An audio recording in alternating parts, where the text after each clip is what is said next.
A seguir, Jornal das 6. Boa noite, fique conosco, está no ar o Jornal das 6.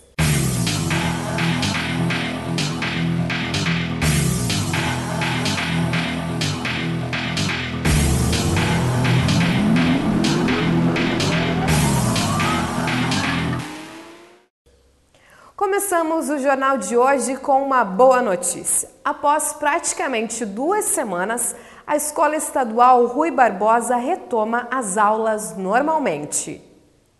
No início da manhã desta segunda-feira, o coordenador e o líder dos alunos que ocupavam a escola e a equipe diretiva estiveram reunidos para alinhar as negociações e formalizar o encerramento da ocupação.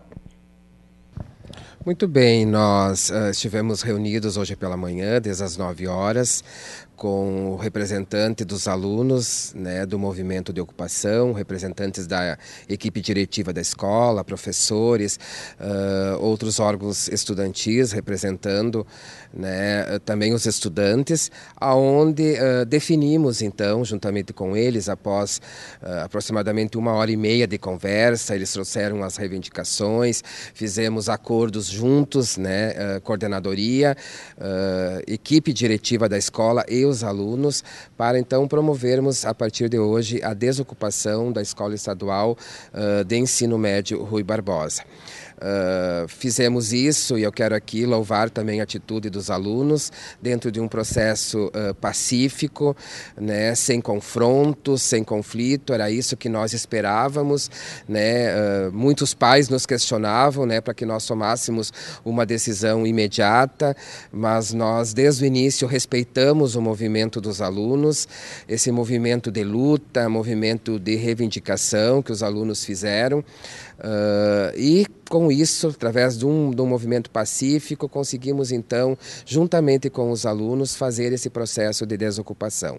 O titular da Coordenadoria Regional de Educação, Cláudio de Souza, destacou o movimento pacífico dos estudantes em busca de melhores condições na escola. A equipe diretiva da escola vai ter um papel fundamental agora em promover atividades de integração a esses alunos. O próprio Grêmio Estudantil também tem um papel importante, porque faz a representação dos estudantes dentro da escola.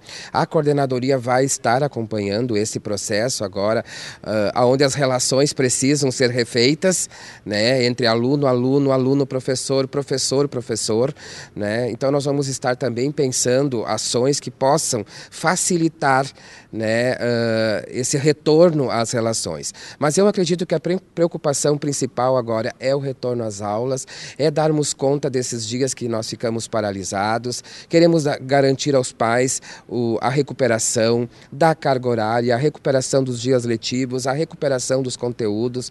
Nós temos aqui uma equipe diretiva bastante preocupada, um grupo de professores bastante qualificados, né? E sem dúvida nós vamos retomar e voltar à normalidade na Escola Estadual de Ensino Médio Rui Barbosa. Os alunos do turno da noite retornaram às aulas ainda na segunda-feira. De acordo com Cláudio, a CRE deve acompanhar o retorno das aulas em todos os turnos, para garantir a tranquilidade no retorno, tanto dos professores quanto dos alunos. Sim, estamos com aulas normais em todas as escolas, temos ainda um grupo de professores, né, um grupo pequeno, aproximadamente aí 20, 25 professores que ainda continuam paralisados. Hoje nós vamos ter à tarde, às 14 horas, um encontro entre o CEPER Sindicato e o Governo do Estado, né? Nós estamos esperando que hoje nós tenhamos uma solução para esse impasse da greve, para que realmente as nossas escolas possam todas voltar, né, à normalidade, à aula normal. Quero aqui agradecer muito a participação da Procuradoria-Geral do Estado, que foi importante na mediação, Conselho Tutelar, Ministério Público, os professores que estiveram dentro da escola, né, acompanhando, protegendo os alunos, protegendo o patrimônio público, né? Nós não tivemos professores que fizeram ocupação, nós tivemos alunos nesse movimento. Os professores que estiveram aqui estiveram todo o tempo preocupados pela integridade dos alunos e também pela preservação do patrimônio. Nós acompanhamos agora pela manhã todos os prédios da escola, as salas de aula. Nós tivemos a preservação total, né, do patrimônio, inclusive os alunos que ocuparam a escola, né, fizeram algumas atividades aqui, limpeza do pátio, né, então tudo isso a gente pôde constatar, né, nesta visita que nós fizemos dentro do educandário. No que se refere às pautas de reivindicações, os estudantes, no caso do Ruizão, onde os alunos pedem por um refeitório, Cláudio explica que já foi realizado um projeto de reforma e deve passar por aprovação.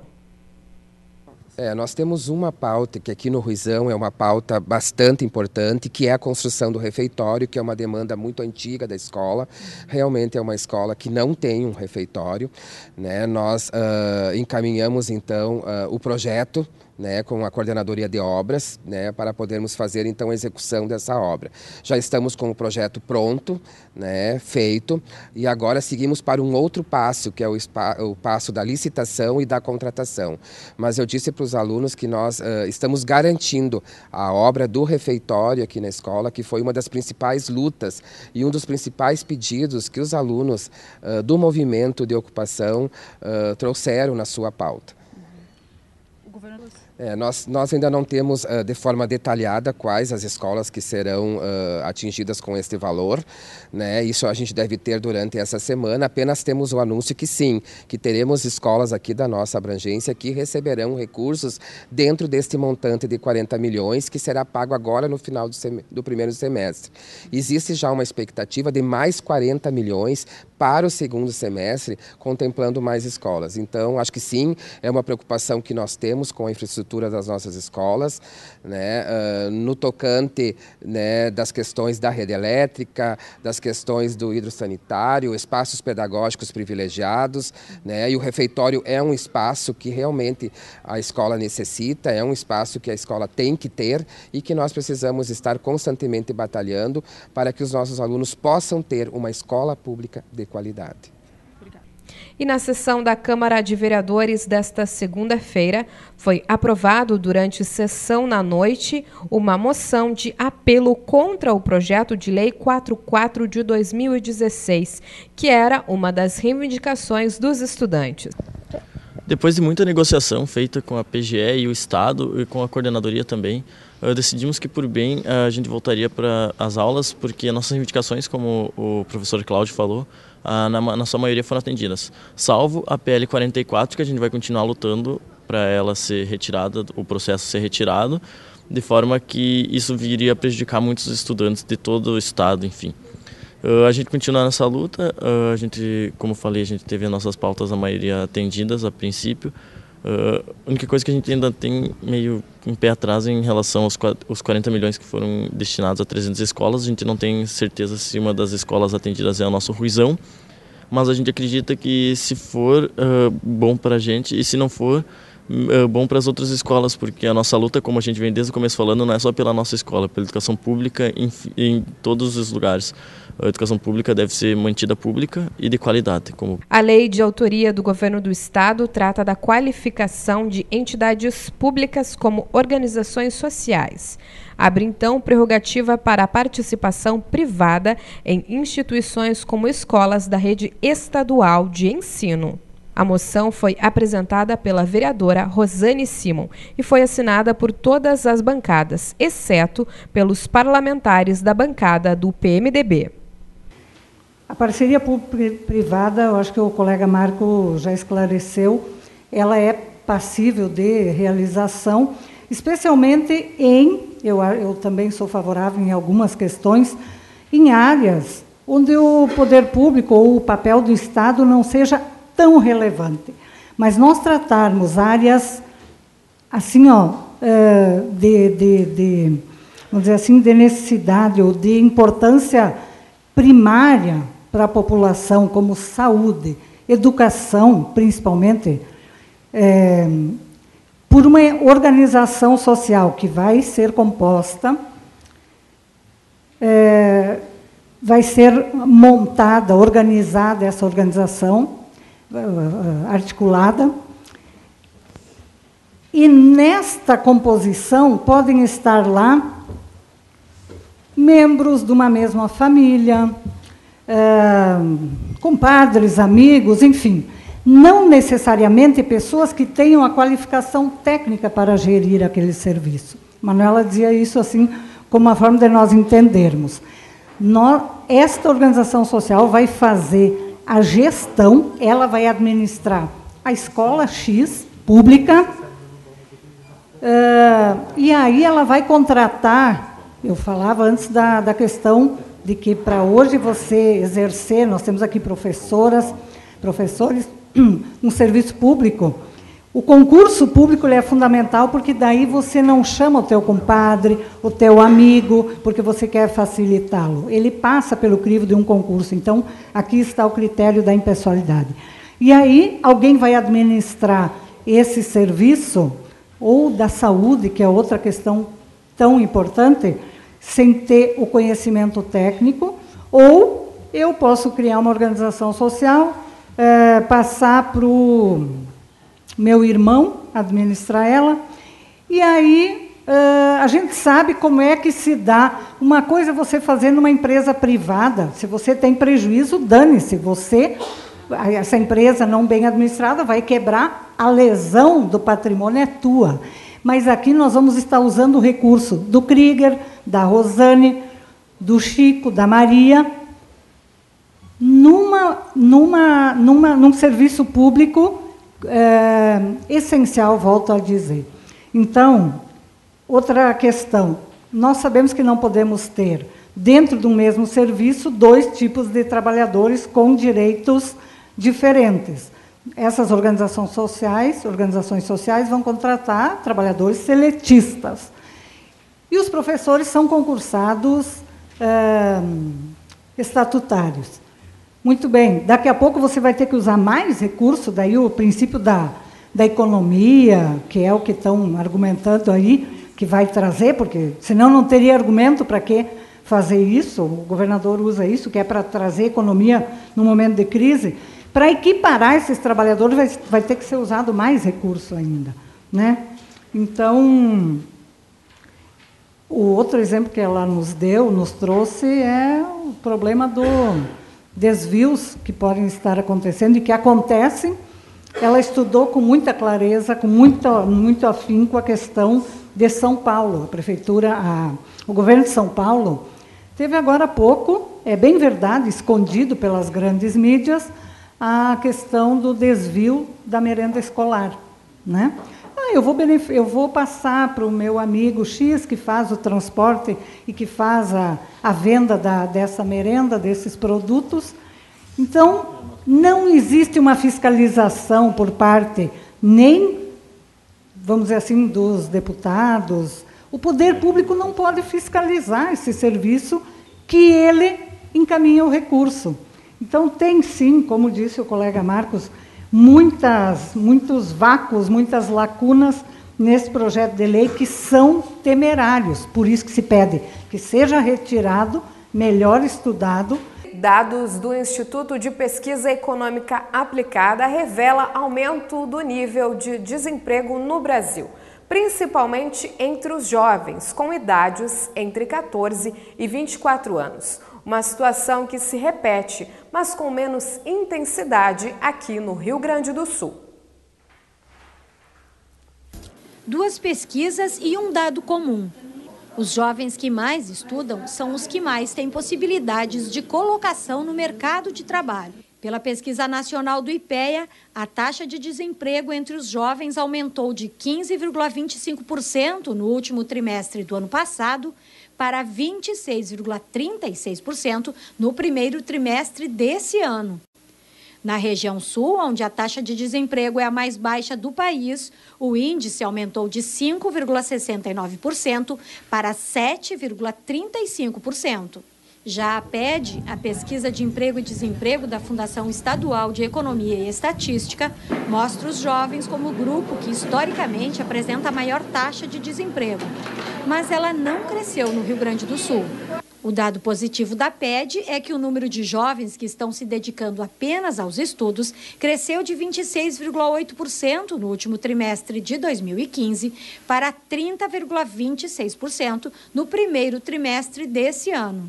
esse movimento onde os jovens estão somente estudando e se inserindo no mercado de trabalho mais tarde, também se observa um aumento da escolarização como um todo. Tá? Então, no período mais recente, né, nos últimos anos, a gente tem um percentual maior de jovens, seja com ensino médio completo ou seja também com o nível superior. No projeto Calábria, na zona sul da capital, cerca de 300 jovens fazem cursos profissionalizantes no turno inverso ao da escola. São 6 modalidades de cursos dentro do programa Jovem Aprendiz.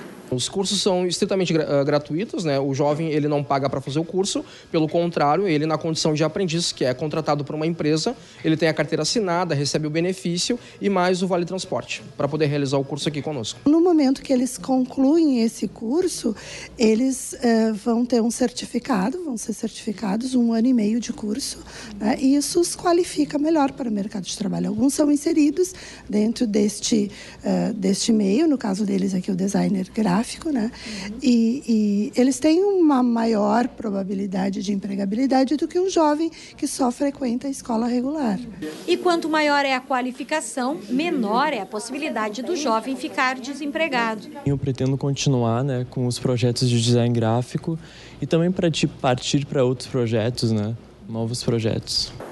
Novas turmas para os cursos do Calábria iniciam em agosto. A inscrição é presencial porque o aluno já participa de uma entrevista seletiva no ato da inscrição. O governo dos Estados Unidos ainda não tem certeza sobre participação do Estado Islâmico no atentado em boate. A tragédia foi a apenas 25 quilômetros do complexo da Disney, que recebe milhões de visitantes. Foi o pior ataque em solo norte-americano desde o 11 de setembro.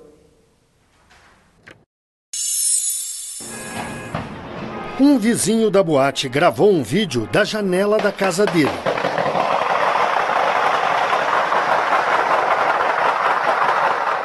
A boate, voltada para o público LGBT, estava lotada. A noite era dedicada à música latina e pelo menos 12 latinos estão entre os mortos. 10 minutes later, boom, boom, boom. Sobreviventes descreveram cenas da carnificina. Algumas vítimas foram feitas reféns dentro de um banheiro. O atirador, identificado como Omar Mateen, de 29 anos, era cidadão norte-americano, filho de imigrantes afegãos, muçulmano e trabalhava como segurança. Ele fez os disparos com um rifle AR-15 e uma pistola semiautomática. Armas pesadas, mas fáceis de comprar nos Estados Unidos. Morreu durante uma troca de tiros com a polícia. O cerco durou 3 horas. As autoridades confirmaram que antes de morrer, Mateen telefonou para o serviço de emergência e prometeu lealdade ao Estado Islâmico. O grupo assumiu a autoria do massacre em comunicados de texto e áudio, como costuma fazer, principalmente quando o ataque é obra dos chamados lobos solitários. Apesar das evidências, os investigadores afirmam que não encontraram ligações mais concretas do atirador com o terrorismo. E parentes dele rejeitam essa versão. O pai de Mateen disse que o filho tratava a ex-mulher com violência. Era homofóbico, mas muito pouco religioso. Hoje o pai pediu desculpas pelo filho, mas disse que o que ele fez é imperdoável. Na capital dos Estados Unidos, as bandeiras amanheceram a meio mastro pelas vítimas do ataque à boate gay em Orlando, na Flórida. Hoje, o presidente Barack Obama disse que não há sinais de que o massacre tenha sido parte de uma ação terrorista organizada, mas sim de que o atirador foi influenciado por informações extremistas disseminadas na internet. O debate sobre o que motivou o ataque chegou às campanhas dos candidatos à presidência dos Estados Unidos. A democrata Hillary Clinton se comprometeu a combater a propaganda de extremistas islâmicos na internet. Em discurso publicado nas redes sociais, o republicano Donald Trump criticou o que chamou de resposta politicamente correta ao ataque e disse que é preciso agir de forma dura e rápida, com leis de imigração mais rígidas. Nas ruas dos Estados Unidos, o clima desde ontem é de luto, solidariedade e contra o ódio. Na imprensa europeia, o massacre de Orlando foi o principal assunto do dia. E tanto líderes quanto a população fizeram homenagens às vítimas e expressaram apoio às famílias. Hoje, alemães ficaram em vigília em frente à Embaixada dos Estados Unidos em Berlim. A primeira-ministra Angela Merkel disse que, apesar do profundo luto, seu país está determinado a continuar vivendo de forma aberta e tolerante. Na Grã-Bretanha, o parlamento fez 1 minuto de silêncio. E o prefeito de Londres, Sadiq Khan, lembrou também as vítimas de um ataque à bomba por neonazistas num famoso bar LGBT da cidade, há 17 anos.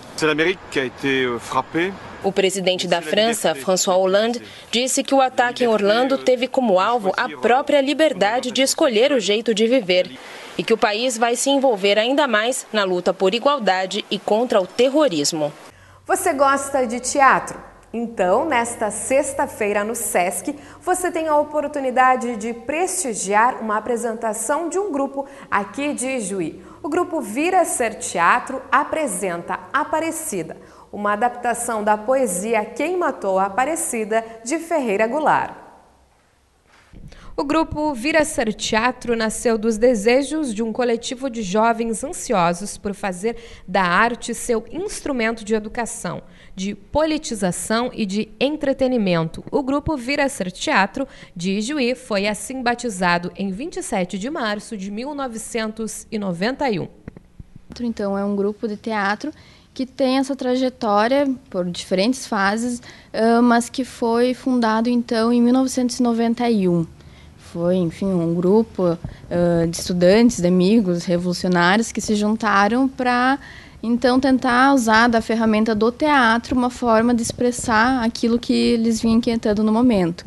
E é algo que foi dando certo, né? Tanto é que estamos em 2016, né?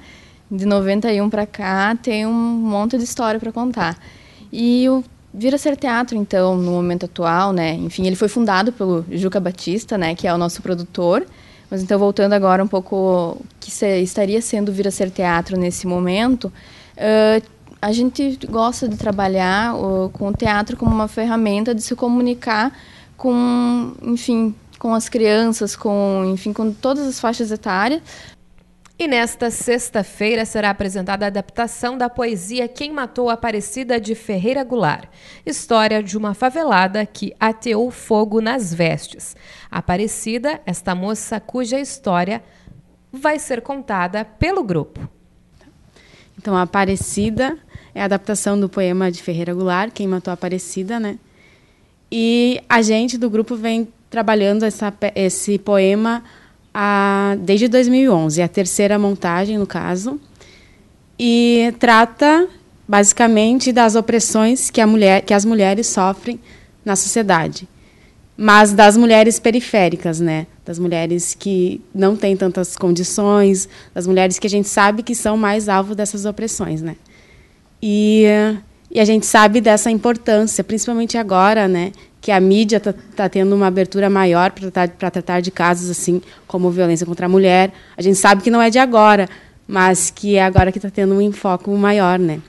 E, para mim, apresentar a Aparecida fala muito sobre quem eu sou e sobre a minha luta diária também, né? Enquanto mulher. E eu estar no palco é representar milhares de Aparecidas, porque as mulheres que estarão na plateia, alguma delas vai se identificar com uma da história, com alguma das falas da Aparecida, porque trata realmente do que é ser mulher e do que a gente sofre nessa sociedade, né? O texto denuncia, através de uma linguagem simples, a exploração de sabores e desventura das camadas menos favorecidas da sociedade, com o foco principal no cotidiano e opressões vividos por mulheres. Texto em que vidas e destinos se cruzam aleatoriamente. Os ingressos custam R$10 e a apresentação acontece nesta sexta-feira no Teatro do Sesc, às 7h30 da noite. Isso. Então, é Aparecida, no Sesc, às 19h30. E a gente espera realmente que vá um público legal, né, um público bacana e que esteja disposto a fazer essa reflexão, né, E a gente aguarda todos.